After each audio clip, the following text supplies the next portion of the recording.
মেহেরপুরে জামাত আমিরের গাড়ি থেকে অস্ত্র উদ্ধারের খবর সঠিক নয়। উদ্ধারকৃত মালামালগুলো প্রয়োজনীয় সরঞ্জাম। পরীক্ষা নিরীক্ষার পর সোমবার সন্ধ্যায় আটককৃত ৩ জনকে ছেড়ে দিয়েছে পুলিশ।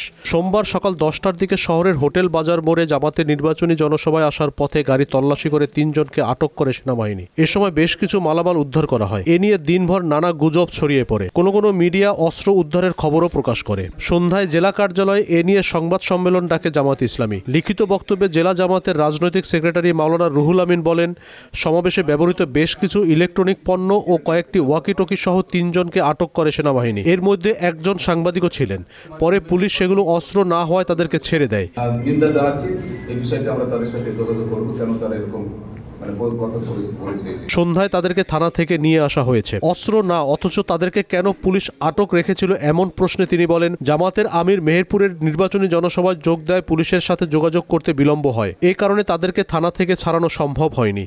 এজন্য পুলিশের দুঃখ প্রকাশ করা উচিত। এছাড়া পুলিশের এমন কর্মকাণ্ডে হতাশা প্রকাশও করেন জামাত নেতা। মেহেরপুর সদর থানার ওসি অপারেশন জাহাঙ্গীর সেলিম বলেন, উদ্ধারকৃত মালামালগুলো অস্ত্র না হওয়ায় ৩ জনকে ছেড়ে দেওয়া হয়েছে।